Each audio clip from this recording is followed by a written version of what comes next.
We are live. Respected Principal, Purbasthali College, Dr. Vibhas Chandra Saha, our esteemed guests for today's webinar, Dr. Tanimathumari and Dr. Shutanuka Banerjee, the galaxy of intellectuals, assembled dignitaries, faculty members of different institutions, research scholars, my colleagues, dear students, ladies and gentlemen.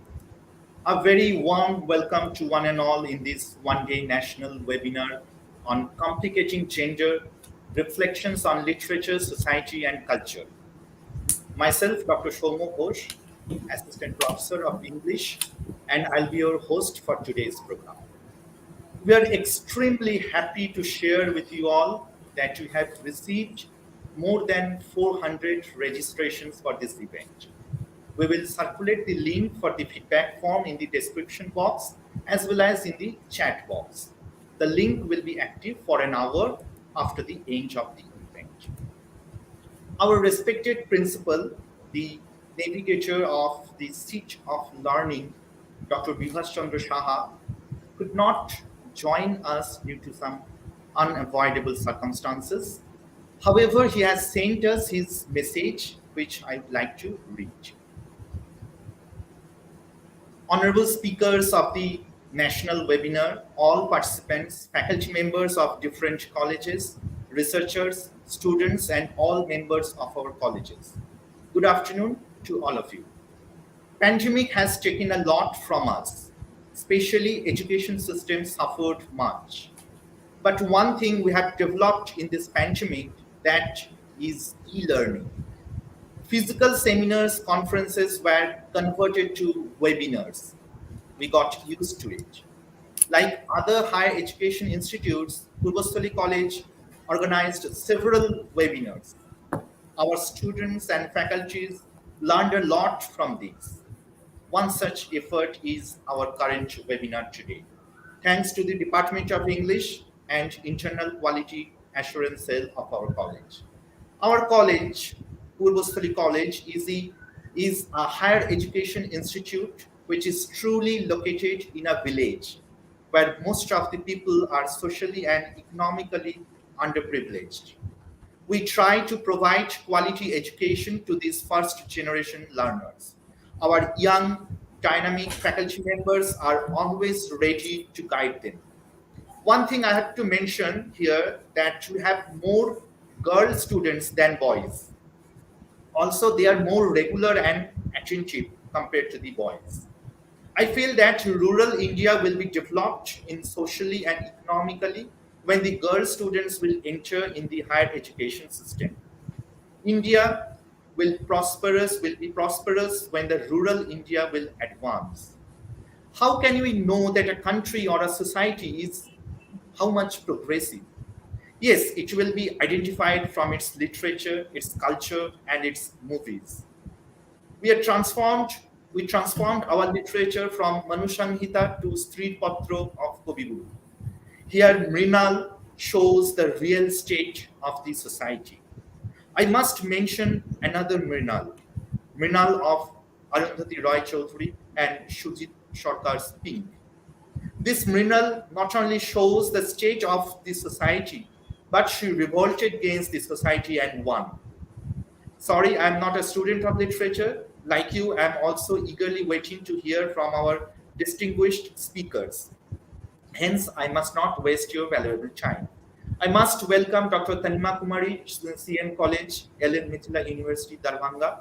Thank you, ma'am, for giving your kind consent to deliver a lecture in this webinar. We are delighted to have you as the guest and listen to your deliberations. It gives me great pleasure to welcome Dr. Shutanuka Banerjee, National Institute of Technology, Durgapur, to this webinar. Ma'am, it is really a proud moment for Purbasthali College to have you here as a speaker with us today. I'm sure that all of us would be immensely benefited from your lecture. I must welcome all the viewers, the participants, the students, academicians who are watching this webinar. Without you, organizing this kind of event would be futile. On behalf of the family of Purbasthali College, I am welcoming all of you to this webinar. Thank you all and enjoy this national webinar.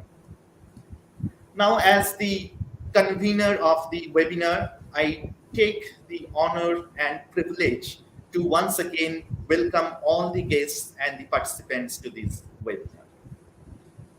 47 years have passed since the United Nations first celebrated International Women's Day in the year 1975, following the publication of the Towards Equality report in the year 1974 that laid the foundation of feminist movement in India.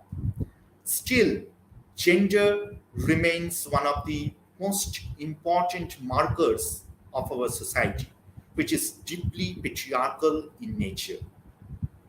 The historical process of constructing gender identity takes many turns, as gender identity is formulated through enactment and reenactment of specific roles that coalesce over a period of time to assign certain qualities on a particular gender.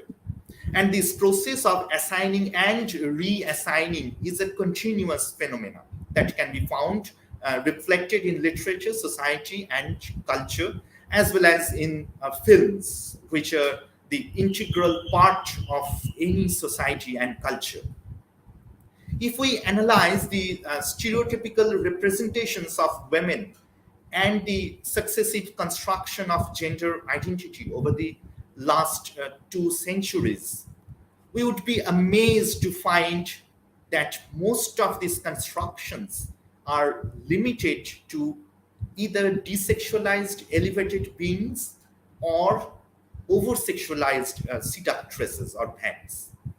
What we need to understand is that these stereotypical representations have far-reaching impact beyond the pages of a piece of literature or the silver screen, as it is intertwined with a vicious cycle of representation and propagation.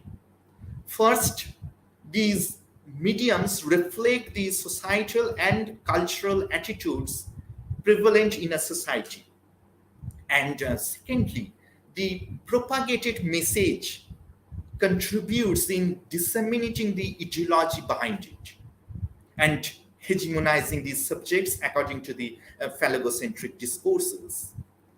Now, an investigation of the popular culture reveals that women are grossly underrepresented as speaking characters who can decide their own fate or forcefully advocate for themselves.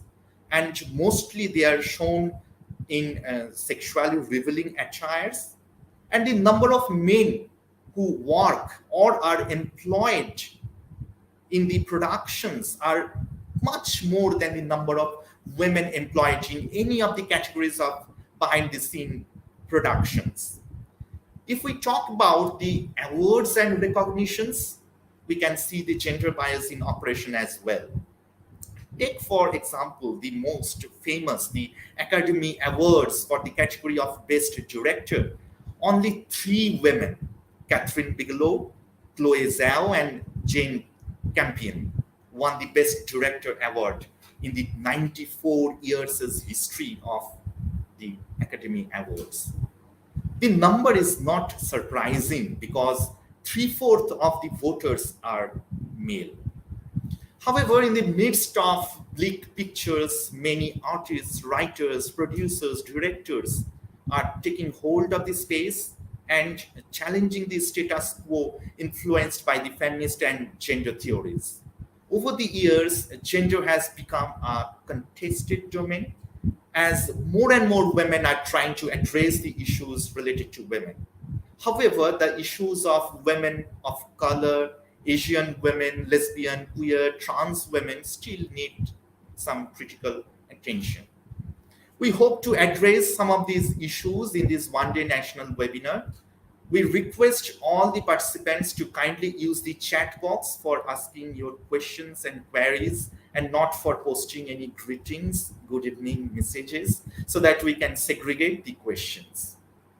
To continue the program, we are very fortunate to have with us Dr. Tanimathumari, and it's a pleasure for me to introduce her to you all.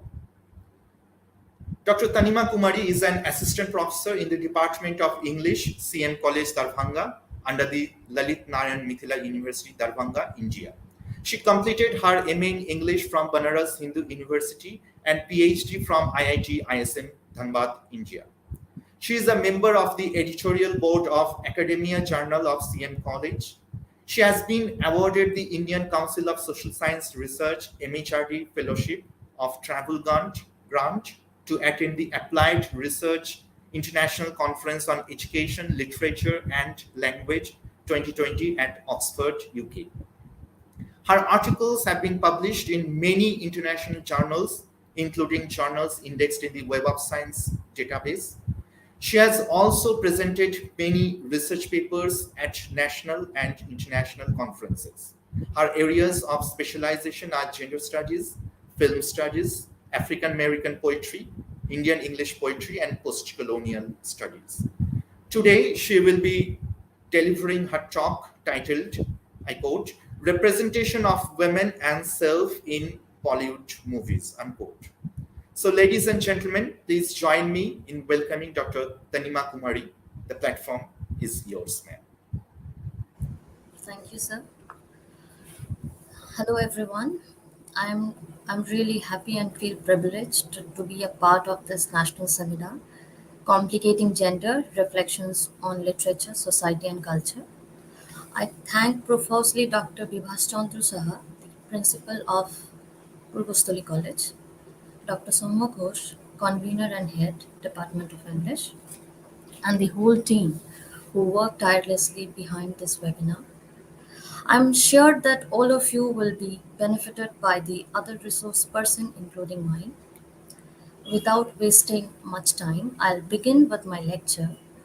The title of my lecture is Representation of Women and Self in Bollywood Movies. Before beginning the lecture, I would just want to add this that I wanted to show some clips of the movies, but due to copyright restrictions, I'll not be able to do so. So I request the convener to actually circulate these links with the participants. Now I'll talk a bit, and in between I'll show some of the survey reports of the gender representation. Let me share my PPT first.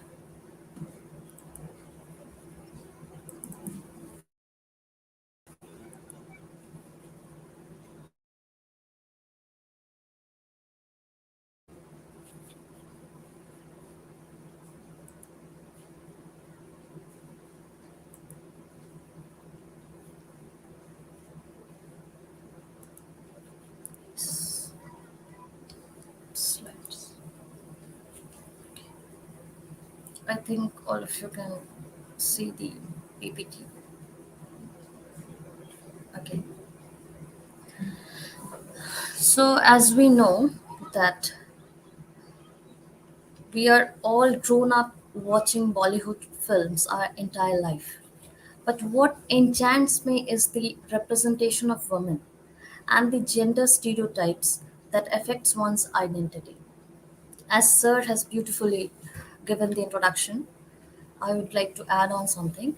And my topic is on Hindi cinema, basically, the Bollywood movies, that is Hindi dominated language.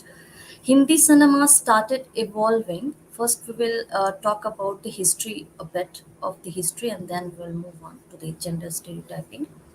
Hindi cinema started evolving early in 1900, and since then there is no turning back for this industry. And today we can just say that film has become a prime instrument of cultural expression and an essential medium of education and entertainment. It is considered as having the ability to pick up burning and complex subjects from the contemporary society and portraying them in an interpretive and colorful way. So the cinematic expression of the current subjects, in turn, help to create the public opinion to point out the way forward. Thus, it functions in two-way process. First is it takes issues from the social arena, places them into the cinematographic process, and second, it creates new narratives for the personal and social change. So we can say that film is acknowledged not only as the leading cultural artifact but also understood to have some philosophical dimensions. In the movies, when moving pictures are portrayed on the screen along with the absorbing narrations, it manipulates the perception of the viewers. And they often identify those characters on the screen as real human beings, performing such actions and delivering those dialogues. So, a character having a more definite appeal to the viewer's psyche becomes imitative for the latter. One tries to remodel his or her identity in line with the said cinematic fictional being. And thus, film persuade people to redefine their subjectivities. As D. Bhupati has maintained that cinema is widely considered as a microcosm of the social, political, economic, cultural, and cultural life of a nation. It is the contested site where meanings are negotiated, traditions made and remade, identities affirmed or rejected. This has been true with the newly emerging theme of neoliberal feminism too. In the last couple of years, Bollywood has made an immersive exploration of the neoliberal transformation of Indian society in general, and the feminist subject in particular. A good number of Bollywood films can be traced today which are focused on the neoliberal feminist theme, depicting how our society is discrediting any concept of the collective and promoting individualism through creating a new psyche and subjectivity among female subjects, entirely consistent with the neoliberal ideology. So these films actually intend either to reinforce or counter the ideological hegemony of neoliberal feminism in Indian society. With the advent of neoliberalism, the proliferation of free market defines the state power, and that is apparent in all spheres of society and state. The nature of cinema can be observed in the era of neoliberalism, which could be thought provoking, and it would bring into new dimensions of neoliberal transformations of subject, society, culture, and aesthetics. As we can see from the contemporary activism, which is very apparent in Catherine Rottenberg. The book name is The Rise of Neoliberal Feminism, which offers ample evidence of the emergence of neoliberal feminism and its discursive traits, impact, and cultural manifestations. It offers an explanation of how mainstream feminism and neoliberal capitalism are nowadays intertwined and domesticated, and also how women have become desirable subjects of neoliberal logic and discourse. So, in effect, concepts like equal rights, liberation, social justice are actually traditionally attached with the earlier version of feminism, and now it has been supplanted by dominant neoliberal needs as defined by Rottenberg, which is actually focuses on happiness, work, family balance, self-care, self-responsibility, and leaning. Now, if we see the Indian movies, that actually comes under the large ambit of Bollywood. And Indian movies, Bollywood is actually Hindi language cinema, but Indian movies at large, it consists of regional industries too, including Karnataka, Kerala, Tamil Nadu, Bengal, Andhra Pradesh, Maharashtra, Assam, and so on. Though all the four southern states collectively produce more films in a year, Bollywood actually represents Indian cinema in the global market. So right from the day of Mera Juta Hai Japani to Fir Bhi Dil Hai Hindustani,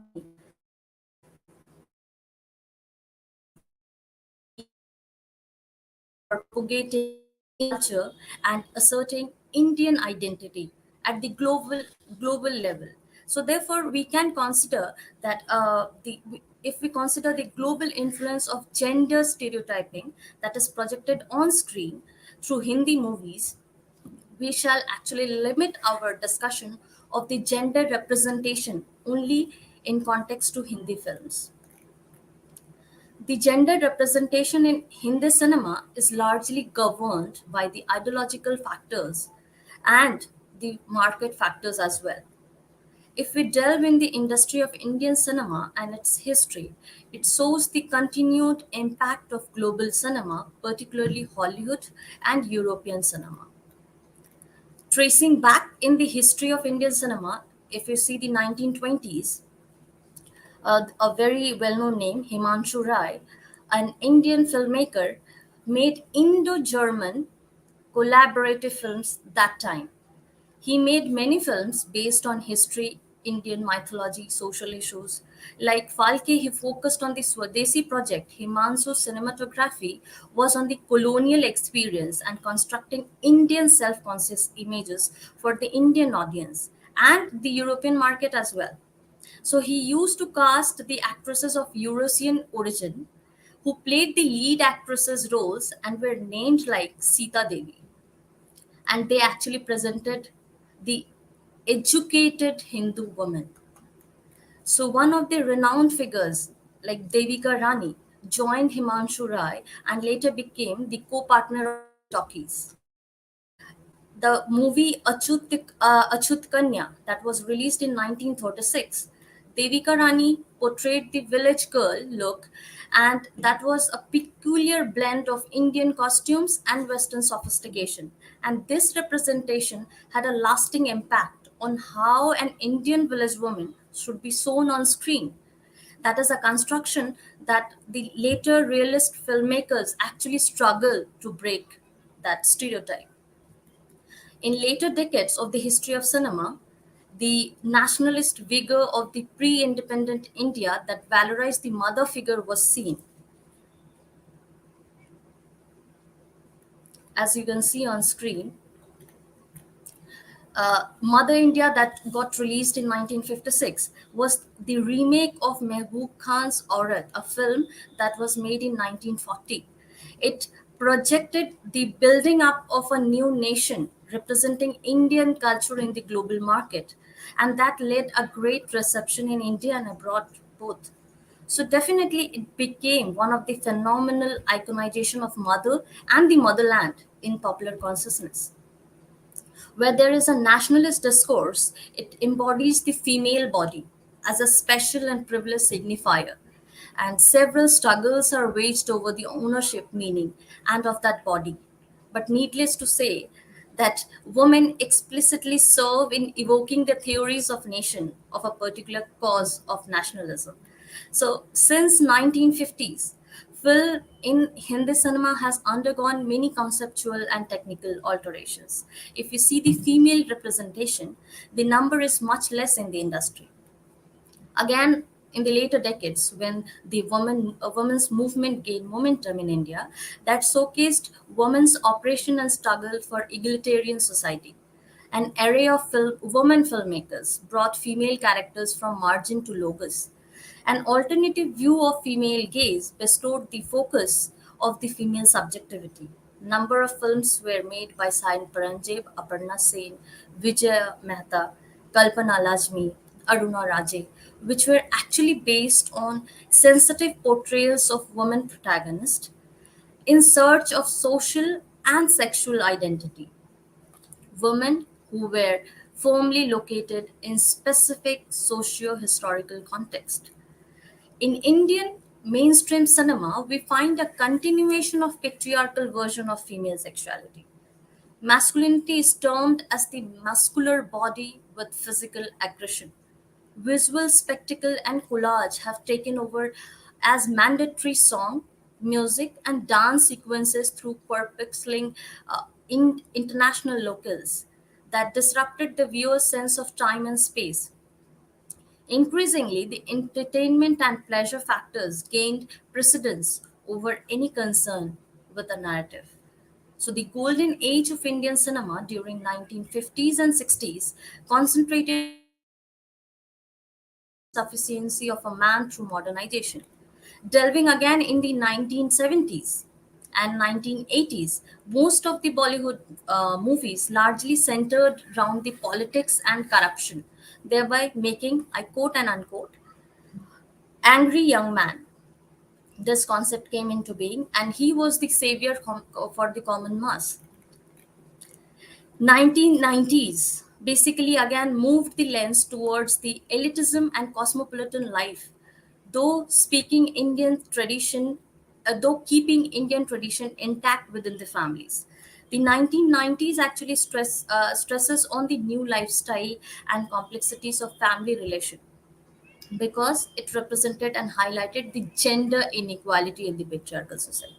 So the focus is on the narratives presenting gender inequality. The narratives of Indian history projects women in the subordinate position. So though the privileged men enjoy, women are always patronized to make their family ties work smoothly. Women struggle to form their own identity along with their families, thus striving to maintain a life-work balance. If you see on screen this graph, this is actually the you can see the survey it's done. The year is over 50 year, 1970 to 2007, and the occupations that are played by characters in Hindi films. So these are the occupations and the percentage of male and female. For instance, if we talk about the police officer, it is 90% of male characters played this role and female only 10% from this period, 1970 to 2017. Executive positions that were enacted by male on screen is 89% in comparison to female, that is 11%. The profession of lawyers, that is played by 76 in comparison to female, which is just 24. Gangster, again, it's 75% of male playing this role, and in comparison to female, it's just 25. Doctors, 74%, and female is 26. Student is 69, and females represent only 31%. Singer, this occupation is male is 65% and female is 35%. Teacher, 58%, and female uh, play this part is 42%. So this is the analyzing of gender stereotypes in Bollywood films of this period. So somehow Bollywood represents women in a notorious way as to mistreat women characters. The data provides an ample proof of that. Over the years, the central character played by women are very few, and report is based on the IBM dataset of Wikipedia pages of Hindi movies that got released between 1970 to 2017. And this is actually a survey based on 4,000 Hindi movies, drawing out the information of cast, soundtracks, plots, posters, and so you can see there is a vast on-screen disparity between female and male cast members. So over 50-year period, males are represented 30 times per slot on Wikipedia as compared to female cast who are just cited 15 times. Now, if we talk about the Bechdel test, in the seminal report of the representation of women in Indian films by Umania in 2001, so it says that 129 films got released between 2019 to 2020, 2019 and 20, and this is the evaluation that on this dimension, the evaluation and the quality of female representation in Indian film industry is shown. So 59% films failed this Bechdel test. That is, did not have even one scene where two women speak about a topic other than men. So this can be seen actually. This can be seen through the formula of Bechdel test, that how women are represented in Indian cinema, and many movies failed or passed in this test. So what is this test, Bechdel test? So let's know about it first. So it is actually a measure of representation of women in films. So this test has three simple formulas. Bechdel says number one, the film should have more than one woman character, at least two characters, women characters. Second is these women should play a part of significance and would be named characters. They should be named characters, not anonymous characters. Third is the women should talk to other women during the course of the film, and whatever the conversation takes place, it should not be about a man. So these are the three formula which Bechdel says about this test. So this sounds very simple and ordinary, but surprisingly, many movies do not make a cut as far as these propositions are concerned. So this test is named after the famous American Alison Bechdel, in whose 1985 comic strip, Tigers to Watch Out For, where the test was first seen. Bechdel and Lees Wallace together came up with this, and it is known as Bechdel-Wallace test, popularly known as Bechdel test. So we'll see a few recent films that has passed or failed the Bechdel test. So I've taken a few examples, recent examples, movies like Simba that got released in 2018, Kabir Singh that got released in 2019, again a toxic masculinity film, Gully Boy again released in 2019, Street Dancer 3D got released in 2020 are actually few examples that do not pass this test. While movies like Razi that got released in 2018, Race 3 2018 it got released, Chapak 2020, Padmavat that got released in 2018, Badhai Ho again it got released in 2022, Manikarnika there are a lot many to 2019. These are some movies that passed this test.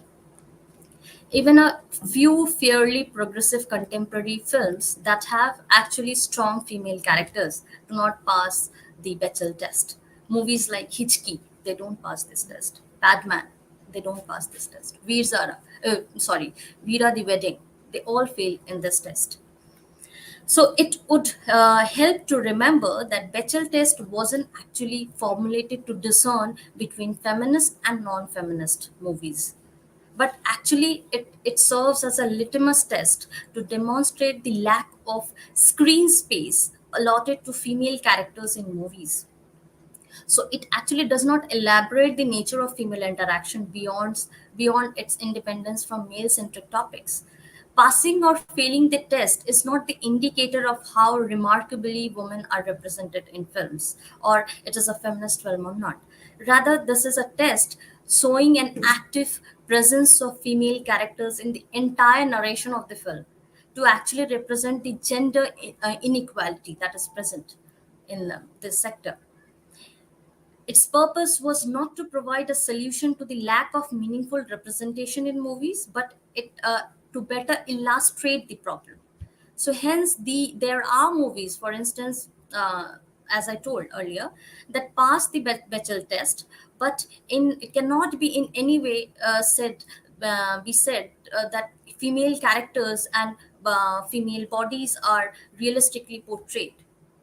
So it only actually analyzes female presence without taking into account the context or the subject of the film.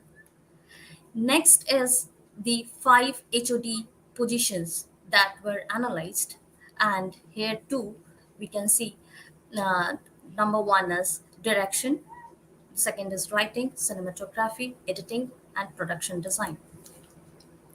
So here too the survey says that this position, five HOD positions that were done, including, as I told, direction, writing, cinematography, editing, and production design, 92% of the key departments in a movie are channelized by men, and only 8% are 8% of the key departments are uh, maintained by or taken directed by women. So the department that reported highest women representation was the product design, which is only 15%. So now we'll move on to the projection of the female lead cast on screen, how they are projected, what kind of roles they play, major roles. First is submissive icons. So we can see that women on screen have been shown in a dichotomy. That is, they are either seen as as the lead, that is good, passive, docile, honorable, ideal heroine, or one would that would be reckless, bold, vocal about her thoughts. So if you see the earlier movies, the female leads were the ones who were the mothers or romantic partner of the male lead actors. So in films like The Hage that got released in 1950, or Devi that got released in 1970, or Pati Parmeshwar that got released in 1988, that shows all these movies so that women are in a submissive role, and they, regardless of their sufferings inflicted by their in-laws or husbands, these female characters cling on to save and retain their marriages. So women become the perfect icons of sacrifice to keep their family's dignity intact. So for instance, if we talk about this movie, I think you can guess this movie. For instance, this movie is the scene, the pictures are from the movie Abhiman that got released in 1973.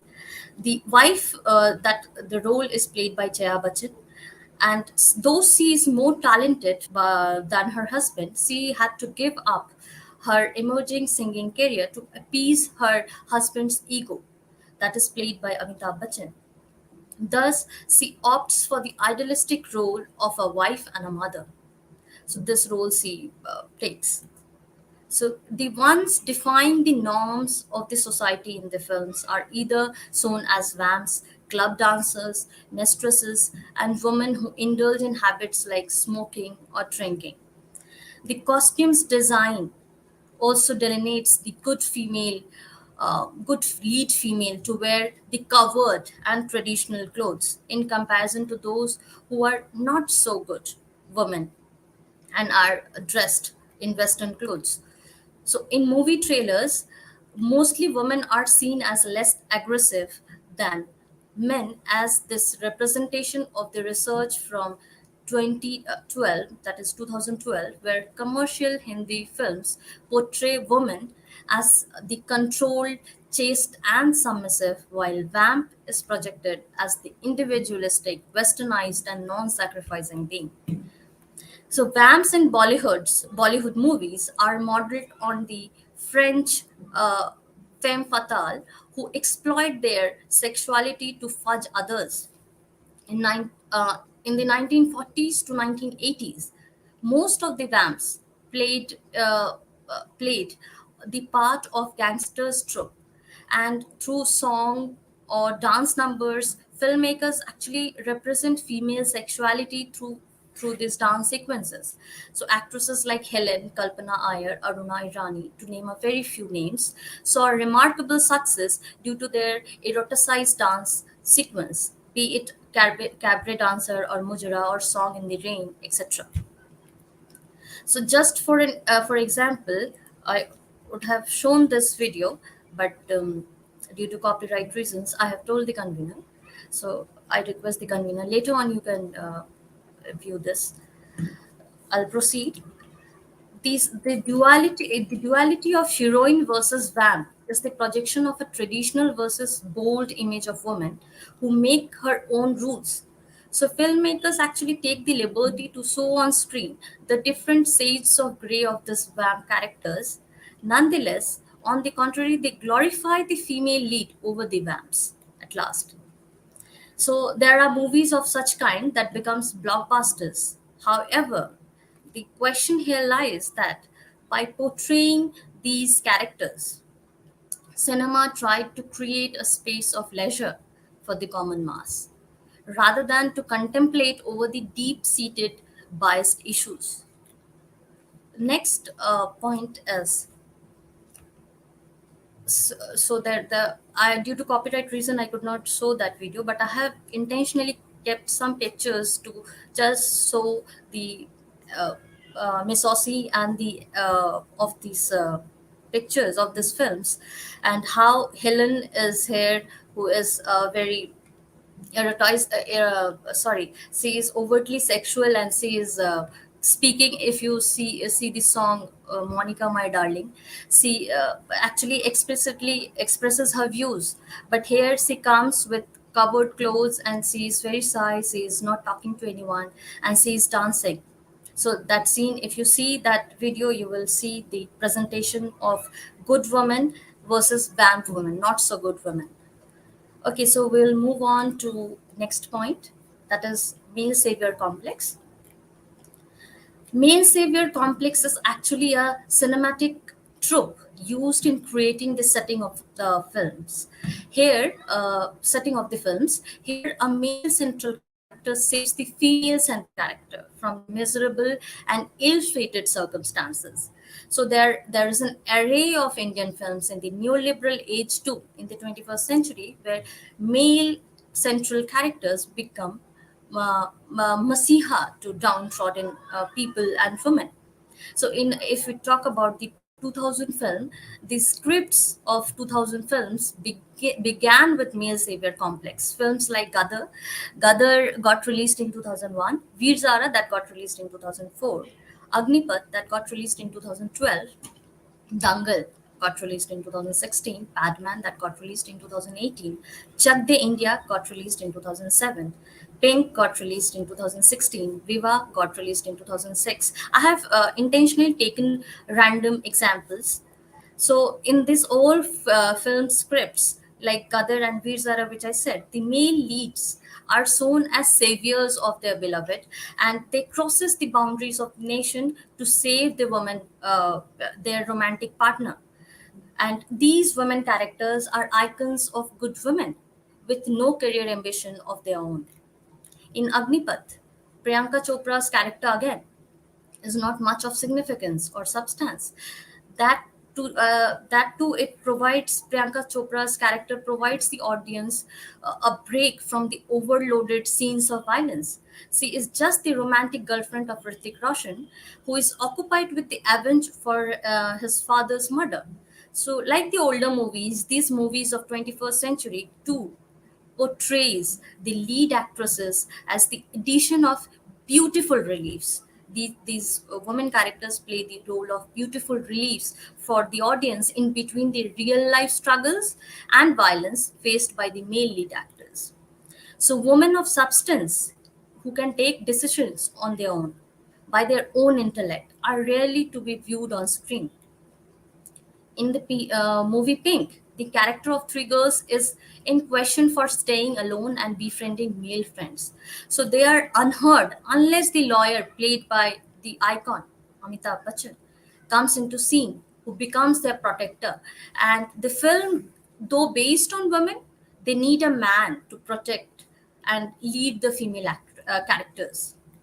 So now, if you take the example of Chak De India, which is again based on the struggles of women securing the position in the hockey, that game is again male dominated game. Nonetheless, Saruk Khan, the male coach, is kept in the logos, and the film focuses on turning Saruk's failure into victory through these women hockey players surpassing the women's victory. So he is presented as the male savior of all these women and represents the most fulfilling character in the movie. The same case goes with the movie Dangal, where the strict father, played by Amir Khan, and he failed his failed ambition to bring gold medal for his homeland. He sacrifices everything for this, and he begins to prepare his daughters for wrestling. Ultimately, the credit for daughter's victory goes to her Bapu. So again in the movie Padman, we see Akshay Kumar is a man who is termed as, I quote unquote, Mahilaon ka Rakshak. So this story was dealt with women and menstruation. So yet the whole story keeps Akshay at this focal point in the film, and he plays the central character. Viva again focuses on the conventional beauty standards of women and the glorified men, that is a glorified man that is played by Sahid Kapoor, and who becomes unshakable despite the fact that Amrita, the woman lead, lost her beauty because of the fire accident. So there is a clear message actually conveyed to the male audience of how men are and can be the saviors of women by giving consent to accept women even after tragic incidents she undergone. So again, I'll show one clip, but sorry, I can't show that clip. I have taken a picture of it. So again, from this movie, you all know Kabhi Khushi Kabhi Gum, that got released in 2001. So in this picture too, here Saruk becomes the savior for his romantic partner Kajal after her father dies. So things would be more clear if these videos of these given scenes are watched to understand the misogyny at the setting of the film that evokes the male savior complex. So mostly in 1990s and early 2000, films on family ties of Karan Johar's movie, for example, made very good business in the box office, where the plot shows that the NRIs who are settled abroad, yet they are connected to Indian roots and traditions, as shown in this film, Kabhi Khushi Kabhi Gum. And women are actually the flag bearers of maintaining the customs and values, as they are bound to the roles of ideal womanhood under the family hierarchy and traditions. So these values are imbibed amongst the audience. Women are seen mostly in doing household chores, though these women are confident and modern. Thus, women are boxed into the roles of a nurturer of the family only. And also, Indian culture is scattered as superiors in these films over the Western culture. The love for the mother and the motherland is vividly portrayed in the song of Vande Mataram as the background song where Hrithik Roshan comes to London, and instead of the Indian landscape, the camera swipes all around the view of London landscapes. So the duality peeps in where women are the ones who are burdened with retaining the values and customs but sacrificing their own desires and dreams. Each decade, we see the evolution of male characters takes place, where the audience could find less aggressive male characters. Even some movies are called women oriented, but definitely guided by men. Most of the times, men are represented as the liberators of women. The behind the scene male authority is obvious through the screen.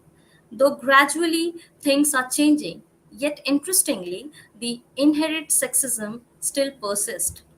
The movies of Shah Rukh Khan in 1990s, be it Kuch Kuch Hota Hai or Dilwale Dulhaniya Le Jayenge, showed the male lead actor as the Prince Charming, and most of the male characters as stalkers with their male ego, treating women as the prize or trophy.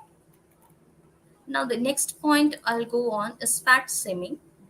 Now we are all very well known with this character Uma Devi Khatri, who is widely known as Tuntun in the industry, and she is known as the iconic fat woman of the industry. She was casted in the films only for the comic relief because she was a fat woman and was shamed mercilessly. Now, I'll take again some examples to understand this point. The song of the movie, like Dil Jale, that got released in 1996, shows Ajay Devgan who escapes from a fat girl. Now, portraying his traumatized situation as the fat girl follows him, Ajay Devgan asks his friend to protect his izzat. So there is a video. I'd request you to watch this video later.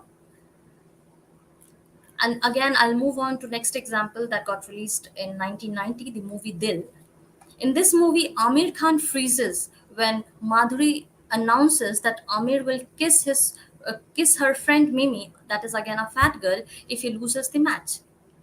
So intentionally, the fat girl is presented in such a way so that the audience gets the message of aversion when the camera gives a closer view of Mimi. Let's see this picture. So Mimi is intention the closer view has is being taken of the character, and intentionally she's shown in such a way, with a uh, piece of paper she has on her mouth, and that kind of view is given so that the message of aversion is given and conveyed to the audience. So again, in the movie, I'll take again Chori Chori Chupke Chupke, that there Salman Khan, uh, Raj, the character played by Salman Khan, misapprehend Priya's sister-in-law as the prospect bride for him. So after seeing her, Salman fat shames the sister-in-law, saying that her cheeks are so chubby, and he adds that she looks like char bachcho ki maa, comparing her to the young and slim-looking Priya. That role is again played by Rani Mukherjee. So again, the video is there, the link is there. I have shared that link. Later on, you can watch it. So now, again, in the contemporary movies, so here it is. Okay. So in the contemporary movies like Kabhi Alvida Na Kehna, we can see, or the recent one like I have shown in this PPT, this slide. Mission Mangal, that got released in 2019, where Tara, that role is again played by Vidya Balan. She comments on Varsa's weight while talking of her professional capabilities.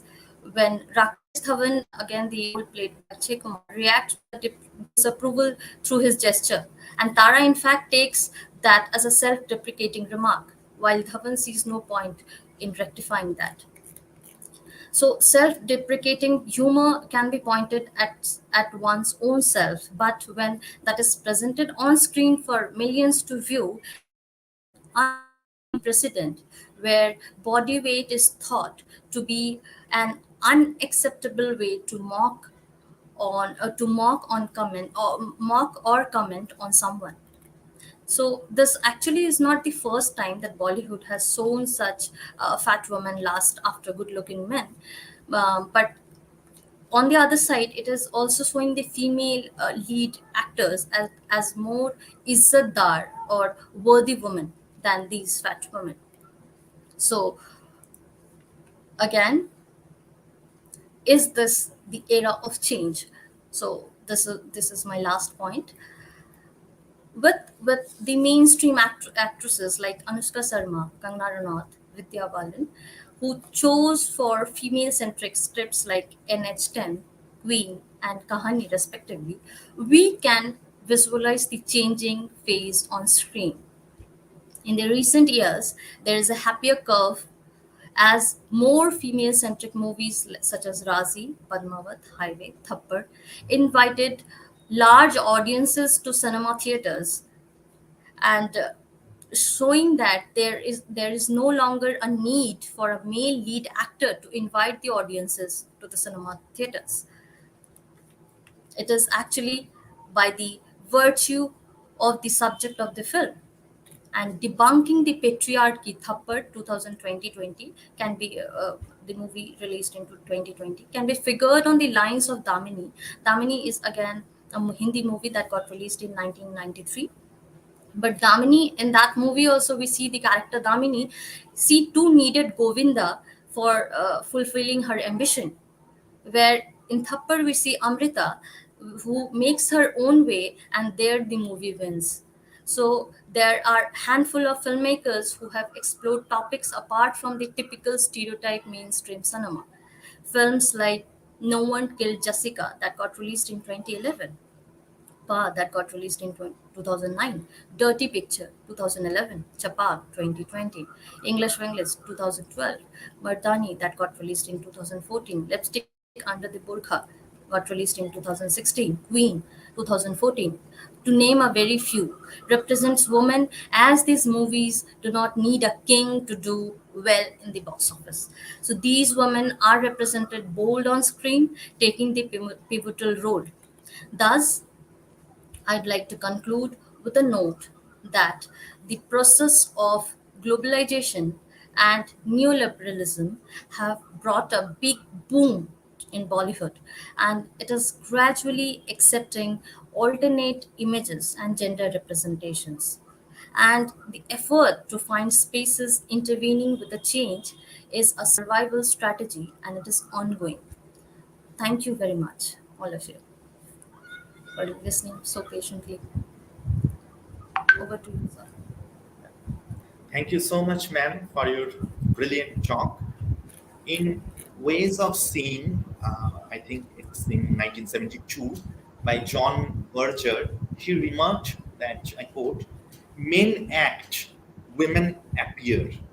Men watch, women watch themselves being watched, unquote, Yes. hinting on the concept of the male gaze. And your Yes. presentation makes us aware of the gender bias, the male gaze, and the type of representations that women had in the films over the years. I can see the chat box is flooded with questions, queries, and statements in praise of your mesmerizing talk.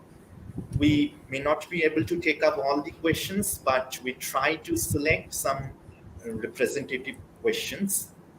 The first question that we got is, let me just see.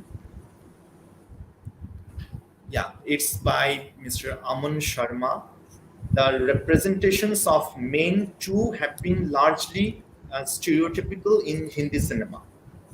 How would you place it in the context of gender constructions? Definitely. See, the gender stereotypes have been both ways, be it male or female, or be it lesbian, gay, LGBTQ people, everyone. But the thing is, how marginally we are actually portrayed, and as in the patriarchal society, how our point of view has been kept, or the women representation have been kept through surveys and through graphs, as I told, that basically overall things are much in hype, in that female representation is much more in a kind of demeaning way, because they are more keen to show the sexuality, female representation, more of the body, more of the good woman. So that thing is always there, and which basically gives a message to the whole audience as well. So it actually brings change. It's a cultural part. So it bring female films bring that change. So definitely men are, that aspect is definitely there, like gangster or men who are more aggressive, things are there. But through the survey, if it is seen, women are much in the kind of lower position than men. Definitely they enjoy that privilege. So that kind of thing is there. So I hope I could answer your question. Thank you, ma'am. Next question we got from Mr. Jabi in. Compared to his question is, compared to Western cinema, wherein women more play the role of a support or sex symbol or distraction, don't you think Bollywood, alongside other Indian regional films, is actually more versatile in terms of female representation along the Google trends? So again, it's about the perspective. I can't say that it's more versatile. Bollywood is more versatile, but yes, because of the cultural differences, the kind of social differences we have, the versatility, maybe you can say we are more versatile. But I can't claim it. I can't claim that, because if we have to certainly see the whole lot of Hollywood as well, that what kind of thing. So I can't claim it, that question. I can't claim that point, as you said. Thank you, ma'am. Next question is by Dr. Gopal Sinha. His question is, what differentiates the version of women's emancipation depicted in Indian cinema from their Western counterpart? Western counterparts are definitely uh, see, in the movie like Salt, the women characters in Hollywood, as we see, the women are portrayed in a much more, as the comment is, or the question is, they are presented in a more liberating way than women in India. So that pardon the question, I forgot. I What somehow missed that. differentiates the version of women's emancipation depicted in Indian cinema from their Western counterpart? What differentiates between woman The version of cinema? women's emancipation depicted in Indian cinema from their Western counterpart. Might be, Western counterpart, yeah. yeah, please continue. Yeah. Western counterparts, yes. Um, if there was a survey in Economic Times, I was just reading that. I can't again say it in comparative way, but definitely women in Western culture or Hollywood is presented in more liberating way, and they are getting roles which are actually male dominated in India. In Indian on-screen films which we watch, actually, as I told, men hold that position, but there still women are actually having that kind of they enjoy, women are getting that freedom to enjoy that kind of main lead roles. Yeah. Okay. One last question we got, that is from another group. The question is there any connection between mise and the representation of women, either from positive or negative light? Is Yes. there any connection between mise, yeah, and Misose, again, we representation? have to understand the difference between misose and setting. Misose is actually comprising of the whole lot of things. It includes settings, it includes costumes, it includes makeup, it includes props in the films, and all the other natural or artificial details that that this film is actually, or the scene is having. And this term is actually a French term, misose, and it means that putting into a scene, putting into the scene. So, misose, if we talk about how women are presented in the positive light, so it we need to know first the technical terms of it. So there is 3-point lighting.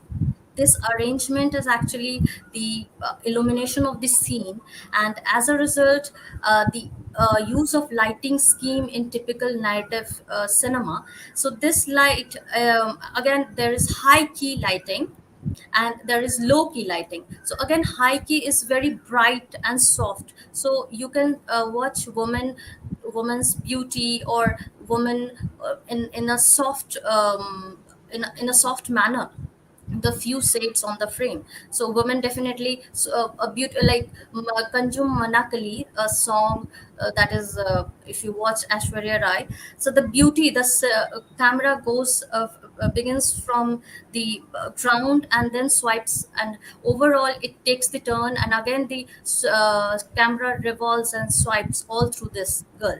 So it shows the enchanting woman who is actually ready to explore life, and she's full of life. So that kind of high key lighting and the low key lighting, sorry, high key lighting is shown in that. So that again shows woman's beauty and her enchanting nature, and she is kind of intruding character. Again, low key, if you watch that Misosi, so I'll just add one point. The violence thing, violence, or the kind of rape scenes or the dark obscure scenes in Misosi is portrayed, that scene is portrayed in such a way that uses low key lighting, because this lighting is more effective in producing a very dark and mysterious atmosphere. And it's, if you will watch in gangster films or violent scenes, this Loki again, if you see a woman in positive light, Misosi plays a very important line, important thing, that is costume. So costume is again a very important thing, which both includes makeup and wardrobe choices, and it actually portrays the character's personality and status to signify the differences between characters. One more thing is very important, you will see in, for example, Devdas in the movie. So if you see that song, you will see Ashwarya dancing with that lamp, and again you see that backlight. Okay, so the camera rolls and sees like the red color she wears, so it's actually like a flame who is actually longing for the love. The Misose is presented the glass palace in which she dances in the rain. So that again in Thappad movie, if you see, the Misose plays a very important role. That Amrita's turmoil when she actually pulls up that scene, if you remember that scene, she pulls the bed sheet and the lamp breaks. So it shows, the Misose shows that she's a distorted kind of character, and her clothing is so simple, and it actually, the camera actually creates tension and expresses pain and elevate realism.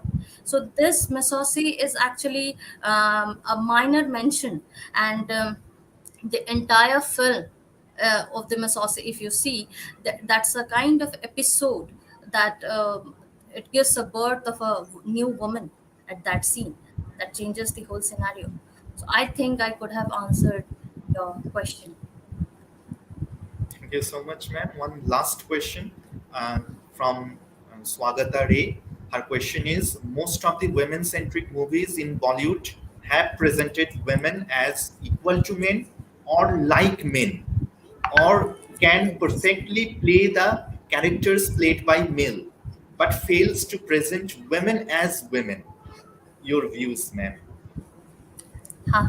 So again, this question is, um, it's we have to keep a point in our mind that movies are made not for entertainment purpose solely. It's a kind of business. So filmmakers are changing, and filmmakers thoughts are changing because of the changing society too. So there is a risk of kind of making or going into or delving into new topic or new subject.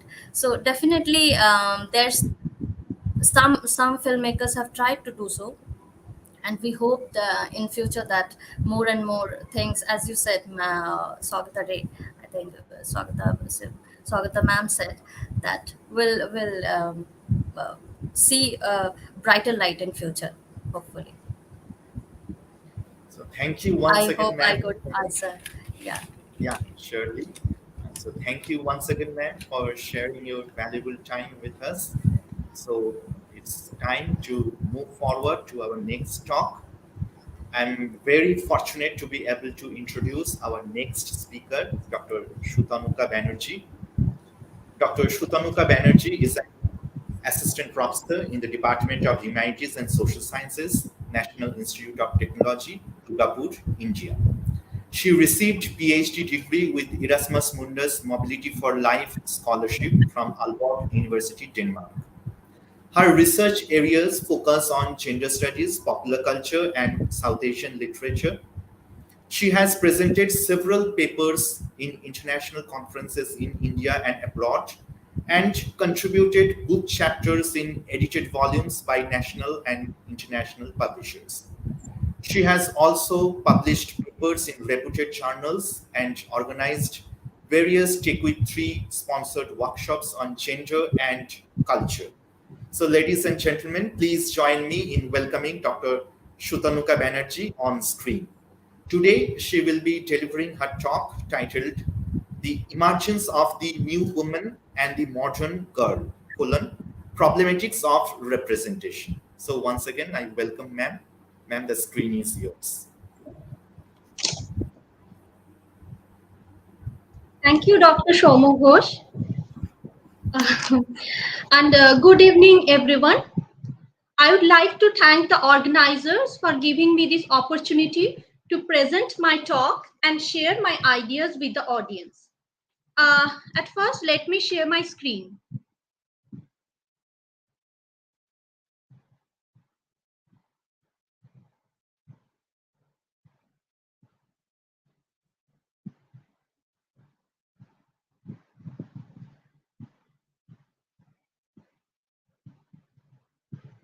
Is it visible? Yes, ma'am. Okay, Yes, ma'am, thank it you. is. Okay, Yes, ma'am. the title of my talk as you have already highlighted, is the emergence of the new woman and the modern girl, problematics of representation. So, what I would like to do in the beginning, I would like to focus on the rise of women's movement and feminism and how it defined the roles of women in socio-cultural context. And I would attempt to highlight a transnational exploration of the evolution of feminine modernity. Here, I am trying to give you a picture of the new woman in the public sphere when the new woman, primarily defined by the popular press in the West, represented a contemporary modern understanding of femininity, one that emphasized youth, visibility, and mobility. You can see the pictures and the cartoons, and here is a book, Bicycle Bangs and Bloomers, where the satire and the caricature and the popular reaction to women's expanding fear was represented. So actually, these pictures, one with the bicycle and another woman in a tennis attire, tennis outfit. These are taken from the New York Public Library, and this shows how they have started asserting a new public presence through work, education, and also through entertainment and politics, which denotes a distinctly modern appearance, which is in contrast with the Victorian ideals. So the new woman in the West, it actually clinches the issue of women's question, the question of women's status in the Western society. So these here is another book which is a phenomenal text actually, and this reference it may be useful for further reading if anyone is interested in the rise of the new woman, the women's movement in America 1875 to 1930. This is by J. Matthews. Okay, and here you can see the new woman on wash day. This is a caricature, and this shows how the fears. This shows the anxiety, fears, and the tension in the society. If the woman is empowered, what it would look like. Okay, so this concept of the new woman actually developed different kinds of ideas and discussions, and this also ensured prolonged debates regarding changing marital expectations. At that time, the idea of companionate marriage gained currency. So what the young women want, whom the young women want as their partner. So these new women, unlike their mothers, there are many college educated new women who postpone their marriage indefinitely, and these new women also question prevailing marital norms and notions of gender difference, and sought different social and sexual relations with men. So they have started questioning the conventional morality, and this reinvigorated the demand for the economic independence, equal rights, and sexual liberation. So when these all changes are happening in the society, and with the establishment of women's colleges, these young women received higher education. They established themselves as teachers, social reformers, health experts, writers, artists, physicians. So there are whole set of identities of these young women, and there are posters, magazine, newspaper advertisements, which become a part of popular visual culture. So these new women, and as you see that the woman is riding a bicycle with these reason that they have to ride a bicycle because their skirts will catch in the wheels and it will create obstruction in their mobility. They started wearing rational cycle wear, and these cycle wear adopted by the newly mobile women also show the new form of modernity that is emerging in the public space. But what happened with the adoption of this rational dress and costume that allowed her to engage in sports, climb stairs, that when it is seen in the public space, it is sometimes interpreted as the representation of a manly woman or the mannish girls who sported their short hair, and these were directly in contrast to the womanly woman.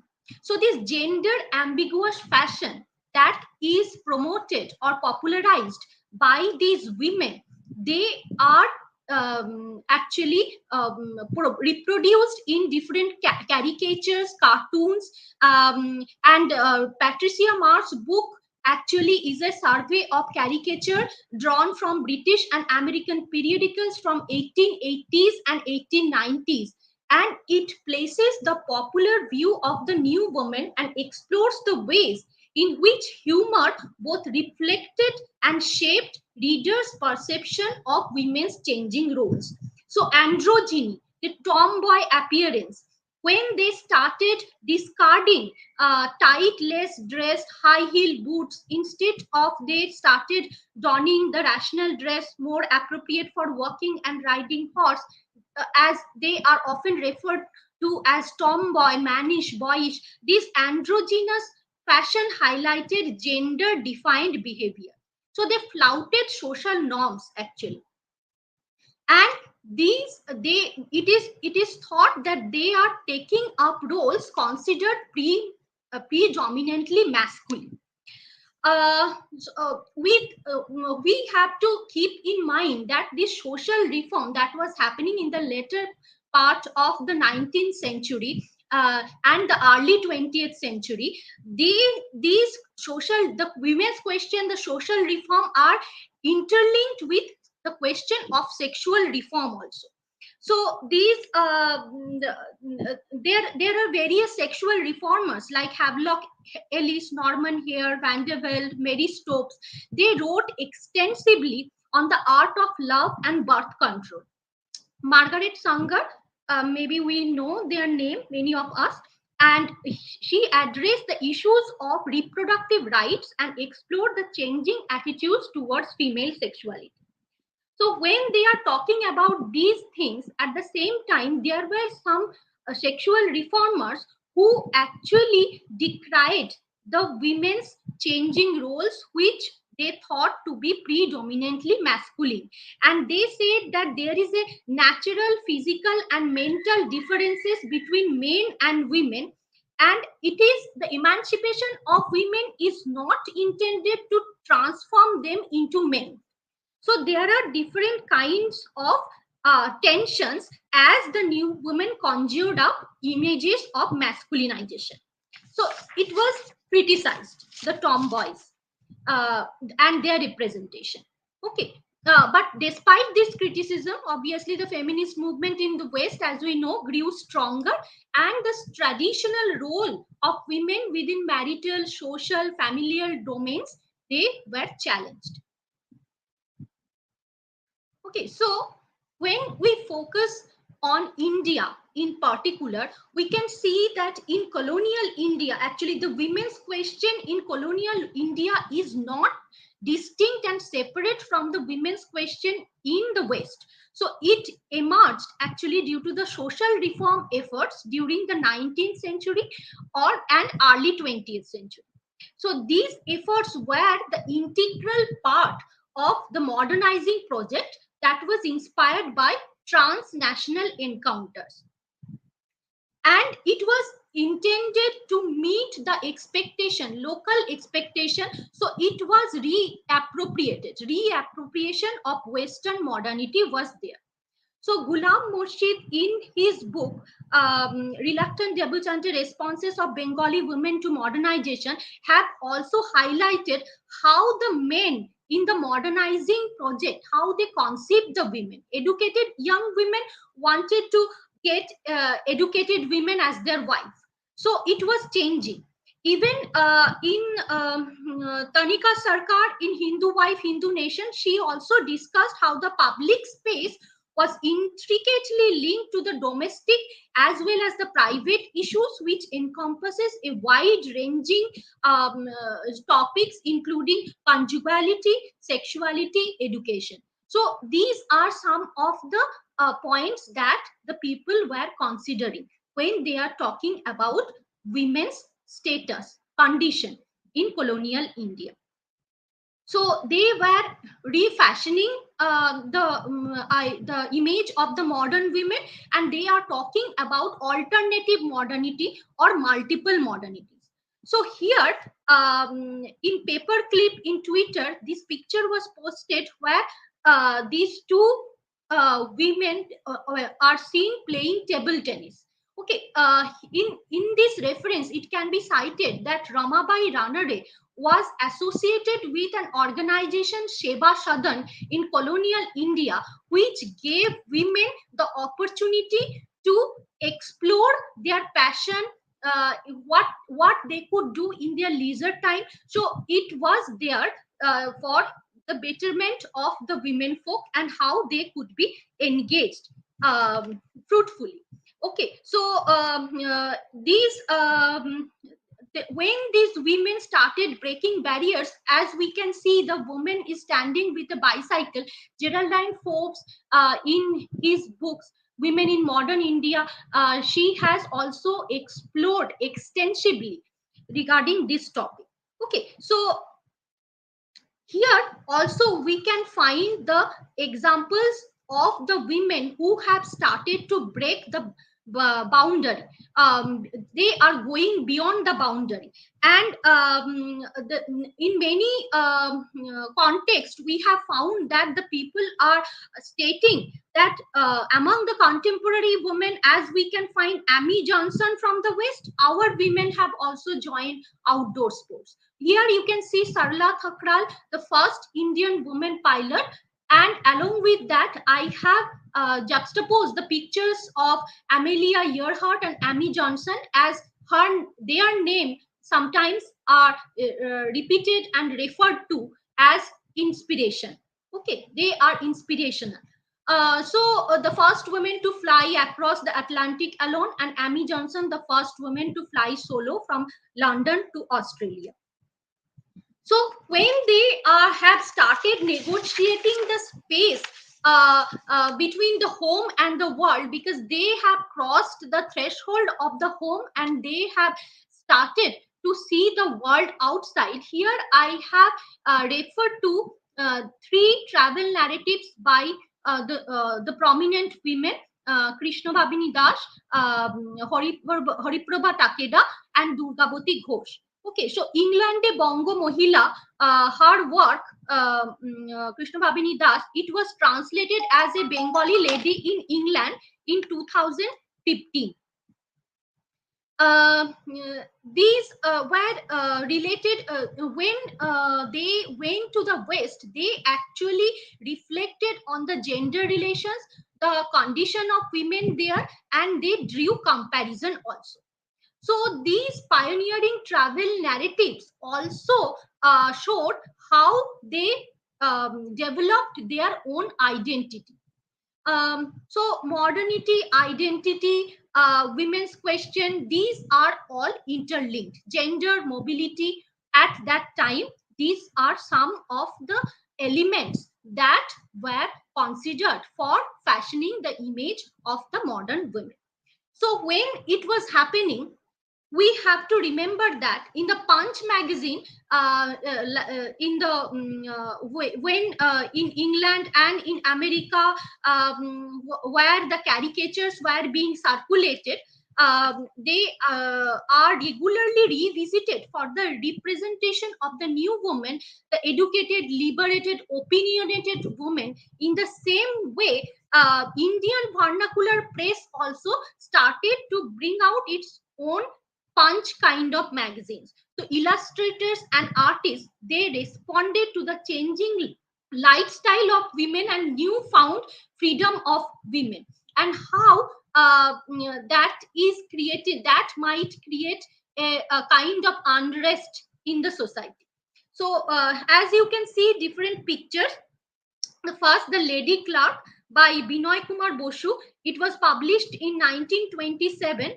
And you can see the Potachitra art and how it has been depicted. The woman is carrying her child, and at the same time she is looking at the mirror, and she is busy in that. um, the another woman who is seen as an artist, and she is directing the man how to pose. And this one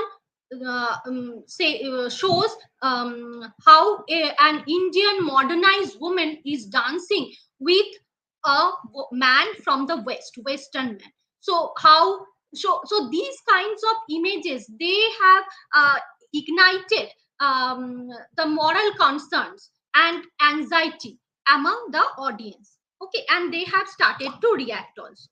In this connection, a story can be narrated that a satirical cartoon printed in Bongobashi magazine depicted Dr. Kadumbini Ganguly as a vixen who was leading her husband around by the nose, symbolizing her dominance over the husband. And she was very angry at this kind of caricature, and she filed a defamation lawsuit against the editor. This was probably the first case filed by a Bengali woman of that time. So here I have referred to a quote from Noronari. This is a story of a modern girl, or rather how she has been imagined in the literary space. Okay, so this is the article has highlighted the quintessential characteristics of the modern girl. Who is she? This is Maya. The name of the girl is Maya, and it says that this is the story of a girl from the elite society, which whom the elite society recognizes at its best. The high society blues of the city are head over heels in love with Maya Bose. She truly possesses the qualities to be popular. Maya is pretty and was educated at the Loreto convent. She is the only beloved granddaughter of the retired physician P.K. Bose. So she is from a very elite background. In addition, Maya has learned dancing, not oriental coy postures, but Western tap dance. Maya is an expert piano player. She knows the skills to ride horses, she drives motors, and plays tennis brilliantly. She is the one who lifted the trophy this year at the tennis competition in college.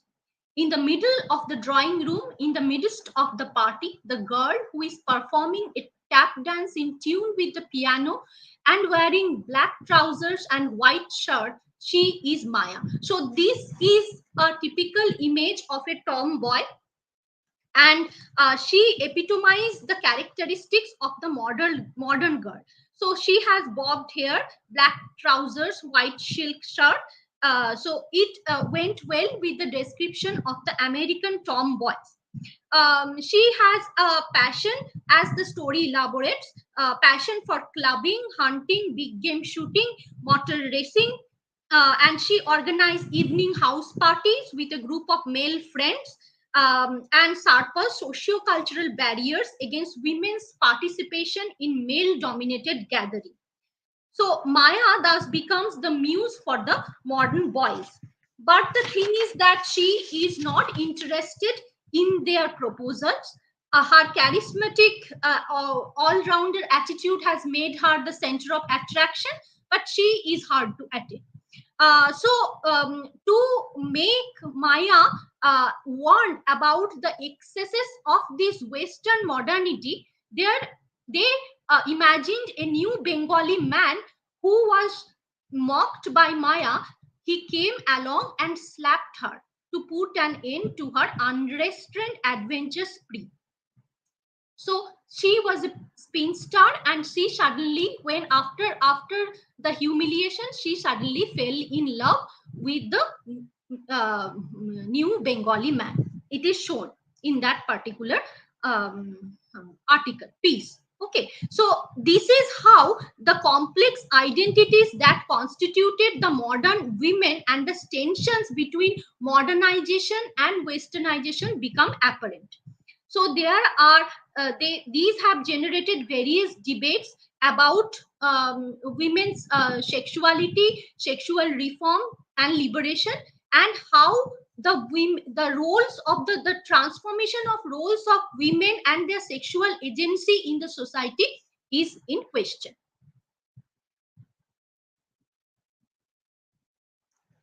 Here I have again referred to two books, The Modern Girl Around the World and Modern Girls on the Go. Okay, so this is the modern girl that I have referred to, Maya, that gives a glimpse to what I am going to talk about in the global context. So this image of the transgressive modern girl was a product of commercialism and female subjectivity. There are different companies who marketed the image of the modern girl. This modern girl of 1920s and 30s, they were depicted as swimming, sunbathing, golfing, especially playing tennis, badminton. So as I have highlighted previously also, mobility was an important and significant factor. And these multifarious socio-political, economic and cultural changes in the early 20th century shaped the discourses on the modern girl around the world. So this trope of the modern girl testified to the fantasies of universality, as if all modern girls across the world are assuming almost similar identities. There is a research group, Modern Girl Around the World Research Group, which situates the symbol of the modern girl at the intersection of capitalism, consumerism, individual agency as a result of her participation in global trend. So, as a heuristic device, the modern girl exemplified the diverse aspects of feminine modernities through appearance, consumerism, the making and viewing of the body, popular culture, common contemporary representations, with a view to negotiate with their representation not only as modern objects but also of themselves as modern subjects.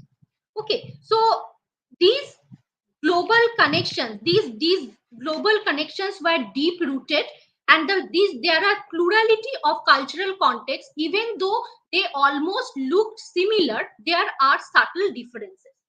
These transnational encounters, which have helped to reshape and redefine gender norms while exploring various more models of femininity, it can be seen that these changes were happening around the globe, and there are subtle differences which I have already highlighted. As you can see, I have focused on not only the modern girl in West but also in different parts in Asia, Siam, Burma, China, Japan. Okay, so we can find the images of the modern girl there also.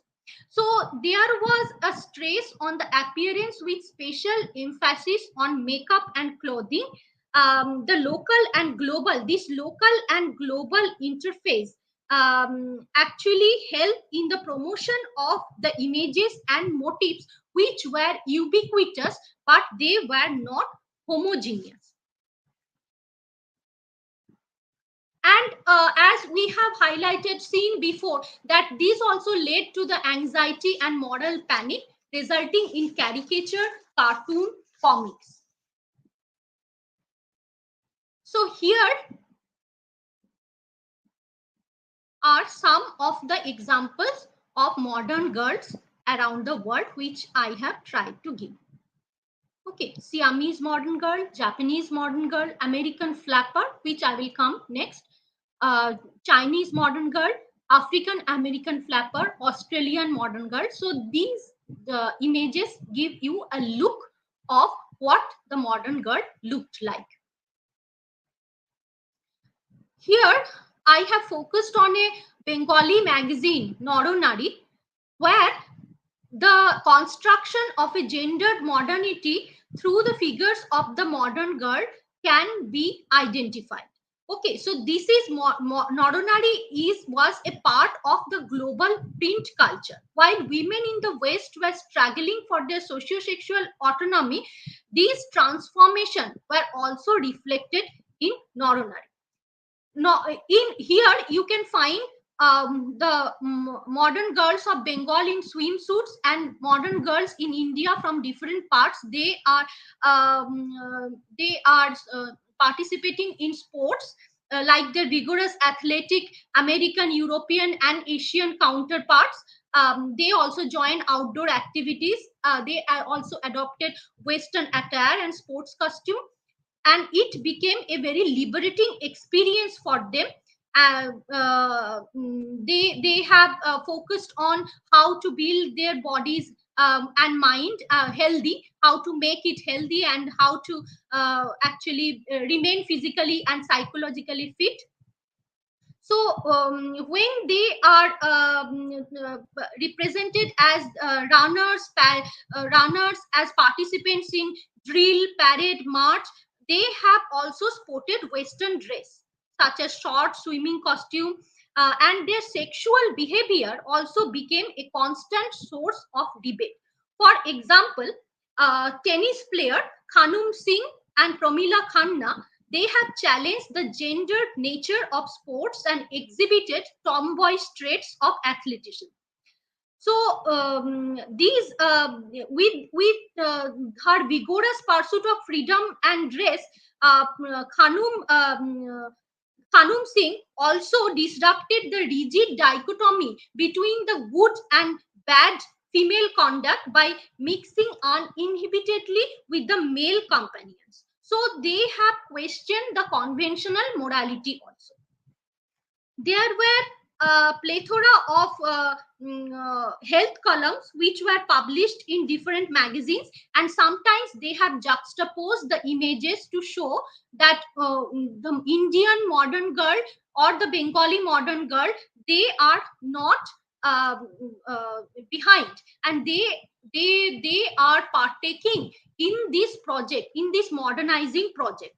Okay, so the women were also encouraged to take up swimming classes and exercise, and the examples of the record breaking champion American swimmer Helen Madison was cited repeatedly, and the magazines were replete with, like Noronari, the magazine like Noronari, they were replete with various visuals and biographies of female swimmers across Europe, America, Bengal, and the rest of the world. So here you see the picture of Leela Chattopadhyay, the Bengali swimmer, and they have also referred to Bani Ghosh, Ila Ghosh, Arati Saha, who were with their short biographies. So here now I am going to situate the iconography of the flapper. So this trope, the flapper, these as you can see the picture of the Gibson girl here, the Gibson girl was a representative figure of modernity, fashion, and femininity, and this was actually it came from the name of the artist Charles Dana Gibson. Okay, so the early 20th century, when it witnessed the emergence of the figure of the modern girl who became the representative of modernity, this thematic discourse of 1920s and 30s helped in shaping the modern girl with her short skirt, visible makeup, leisure feel lifestyle like Clara Bow. So there is now a change. She replaced the Gibson girl by 1913, and the flapper became the visual icon. In the decades before the roaring 20s, nice girls did not wear makeup. But that changed when flappers began applying cosmetics that were meant to be noticed. So Clara Bow actually was an American actress who epitomized the flapper's carefree attitude and heavily makeup appearance. made up appearance, and the famous American movie star widely this star was acknowledged as it girl for, and she was often highlighted as the sex siren, okay, sex symbol.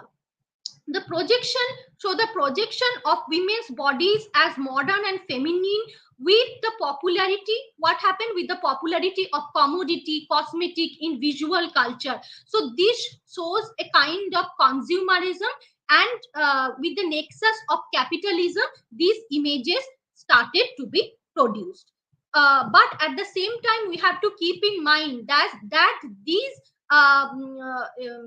images, representative images, they flouted the traditional gender roles and conventional sexual morality.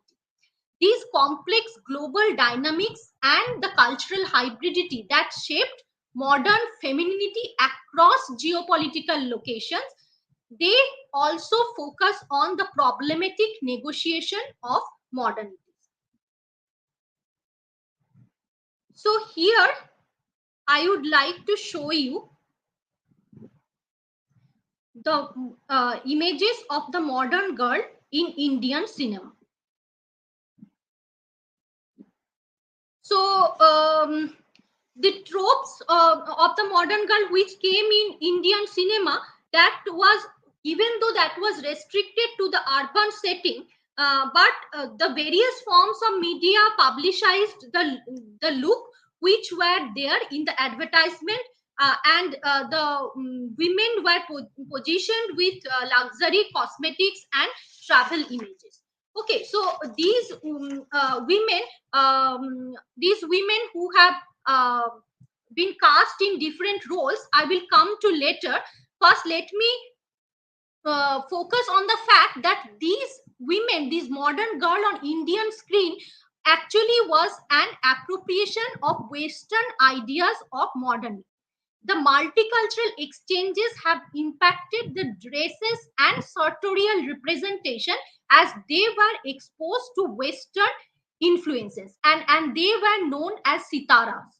So the emergence of the sitaras, the stars of silent movies and early talkies, they mostly, the women were from the Jewish community or Anglo-Indian community, and the Jewish women were the first to break the stigma to enter this public space. But what they did, they adopted the stage names to obscure their identity and to appease the Indian sentiment.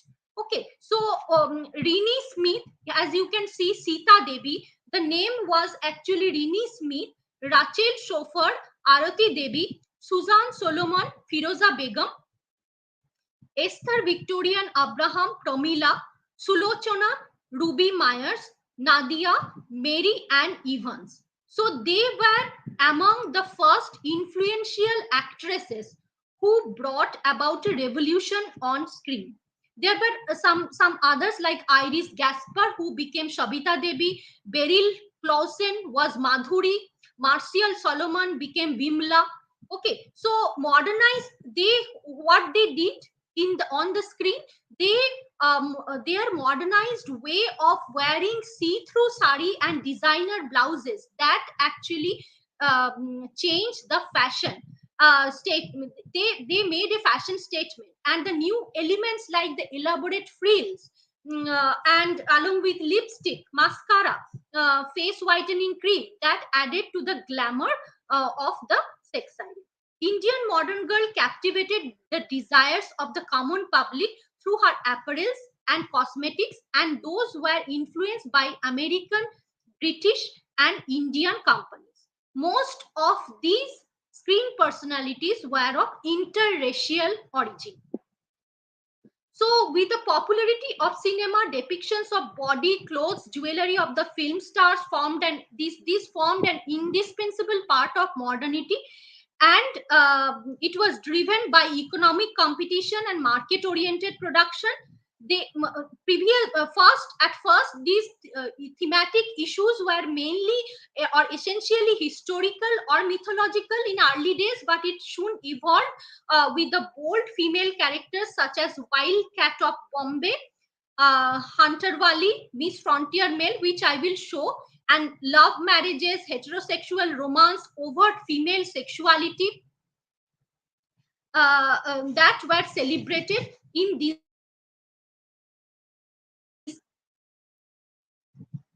representations in the visual culture that encouraged ways of viewing the body as modern and feminine. So, with the use of cosmetics and commodities and skincare, makeup, so they propagate and sustain the discourse of beauty that was fundamental in fashioning the identity and image of the modern girl. Priti Ramamurthy, she has worked extensively on this modern girl, Indian modern girl, and these Jewish and Anglo-Indian stars, and how the visuality of the women of the public sphere affected their representation in the popular culture. Okay, so as you can see here in this slide, Sulochana, Ruby Mayer, she was romancing with Dinshaw Billy Moria in Bombay Ke Billy Wildcat of Bombay. And these and at that time, this is very interesting that in urban spaces, the train, motor cars, film studios, telephones, these were to be seen. And on the other hand, so the modern draping, not only the modern draping of sari, but also they started wearing western dresses, pants, and they also smoked. Okay, so they became these visual renderings of modernity also um, uh, were visible in the images of the modern girl. And in this context, Hunter Wali, the fearless Nadia, she can be referred to. Hunter Wali, this film, actually here, she struck a chord with her audience as the female Robin Hood who danced, did her own stunt. She was a stunt woman, and she was the first action star of Indian cinema, first female action star. So she also Hurricane Hansha, Diamond Queen, and Punjab Mail. She wore tight clothes in sync with the characters she played on screen, ushering in a different trade and visual idea of modernity.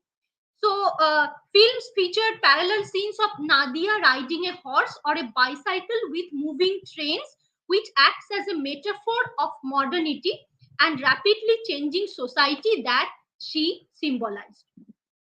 Okay, so here Sulochana, as you can see, she is romancing. At that time, at times she wore Western style dresses, pants, hats, and shoes. At others, Indian style jewels, braids, elaborate frills, and designer blouses.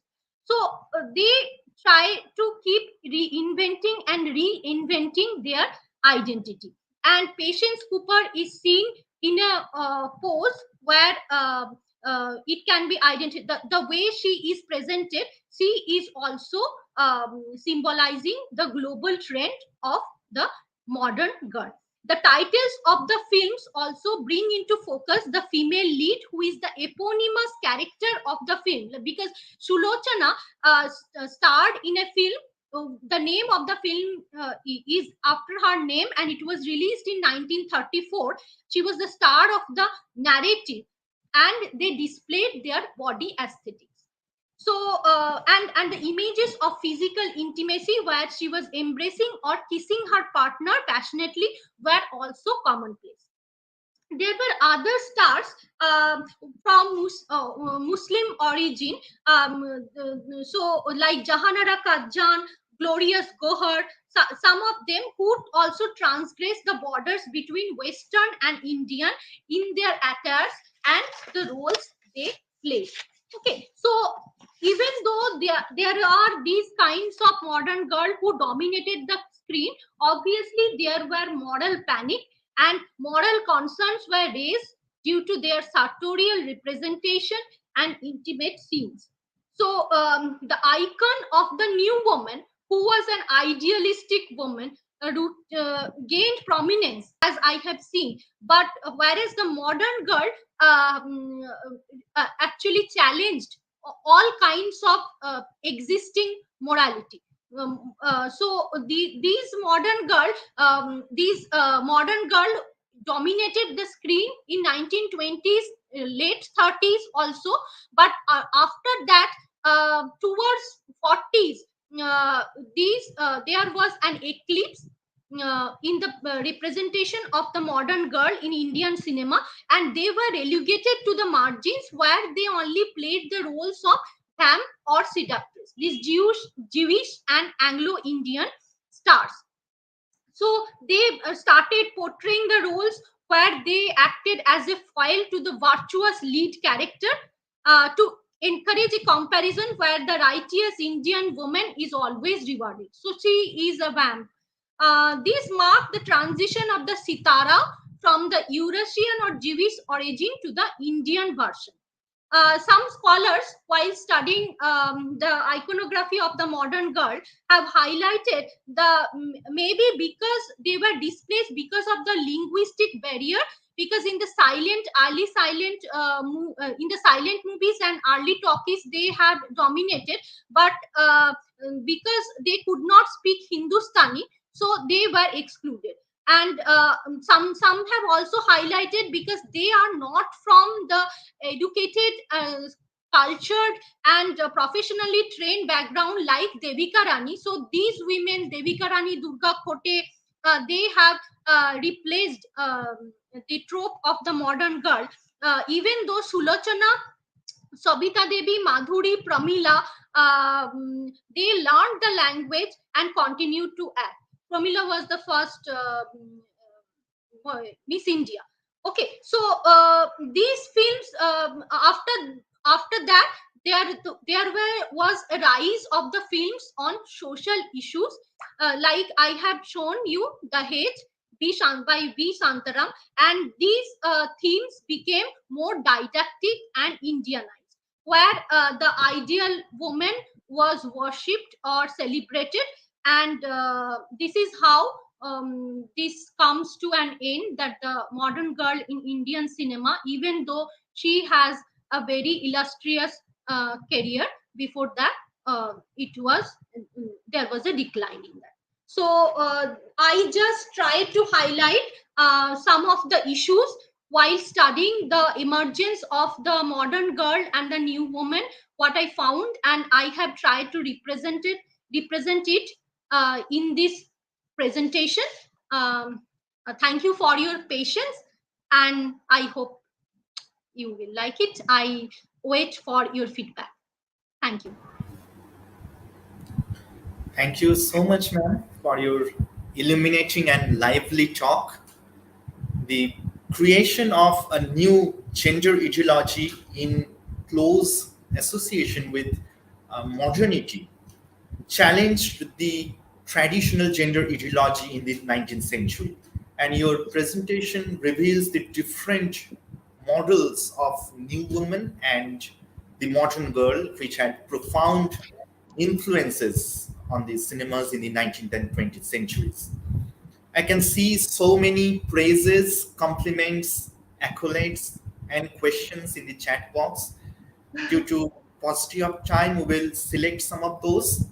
So, first question is by Dr. Gopal Sinha. His question is, why do you feel the natural Indian ethos appear to question the larger public participation in areas previously thought reserved for men? Natural Indian ethos appear to question the larger public participation in areas previously thought reserved for men. Okay, these actually, as we have seen that the traditional gender roles were such that it separated the separated the public and the private, and the domestic was women were confined to the domestic area, and they wanted to come out of that. And as I have highlighted there, this is a part of the modernizing project, when the global trend, when it is happening all around the world, that is influencing. And this is the natural, this natural Indian ethos appear to question the larger public participation, because it was before that it was a male dominated society. When women started to come out and when women started to educate themselves, so certainly they will have these kind of questions when they will challenge the pre-existing ideas. So men and women both, they felt the need to create the idea of the new woman. So I think because previously it was a traditional, when they did not have that exposure, when they did not have the ideas that what how gender roles can be challenged or revised, so reversal of gender roles, these ideas were not there. So this was a transnational encounter, the result of the transnational encounter, I think, I feel so. So these public participation of women was bolstered by the fact that Renaissance social reform, which I was talking about, Renaissance, Bengal Renaissance, and other issues that was happening at that time. So they started to understand, okay, so it is not only about men participating in the public arena. If we have our women by our side, so that will make the society better. So I think this is. Thank you, ma'am. Next question is by Mr. Arup Ghosh. Is gender inequality declining in literature now? What is your opinion? Literature, gender inequality is declining. In um, I think where gender inequality is declining or not, that is not the main point. We have to understand that these gender dichotomies, how they are highlighting in the literature, because previously gender binaries existed, gender dichotomies existed, but less people questioned that. So these literature is a reflection of the society. So obviously the women's roles are changing over the years. So if we see that women are becoming more educated and liberated, there will be automatically a reflection in the literature. Women, uh, there was a time when women used to adopt male names to write. Okay, so they cannot write as a woman feels. But as the times are changing, obviously women are coming out, they are expressing their own views. So and it is being reflected in literature, and I hope in future also we will see how these gender binaries can be questioned and challenged, and it is not only about women, it is also about, as we have highlighted, LGBTQ communities also. Okay, so these representations are changing over the years, obviously. Thank you, But ma'am. I The cannot. last question we have from Swagatari, ma'am. Her question is: the image of modern girl is taken as a threat, as she challenges the patriarchal perception by contesting in every chance, and hence mostly rejected or face thumbs down. Your views in this, ma'am? Hmm. Yeah, obviously, that is what I highlighted. That this is the moral panic and the anxieties were because she is perceived as a threat who is challenging the traditional idea of Indian woman. So they are this contestation, this conceptualization, and this contestation that resulted because of the fact that she is a figure who is challenging the preconceived notions, sexual morality or public morality or whatever. Means she is challenging the ethos, like the first question. She is entering into the public arena. She is exercising the control over her own mind and body. So this is a threat. She is a threat. That is why. Thank you so much, ma'am, once again for your wonderful lecture. Mr. John F. Kennedy the 35th President of the United States once said, I quote, as we express our gratitude, we must never forget that the highest appreciation is not to utter words, but to live by them. Unquote. And we do believe in this. After a fruitful, intense discussion, here I am proposing the vote of thanks. I'm sure we all have greatly benefited from these wonderful sessions, and the academic exchanges that we had were thought provoking.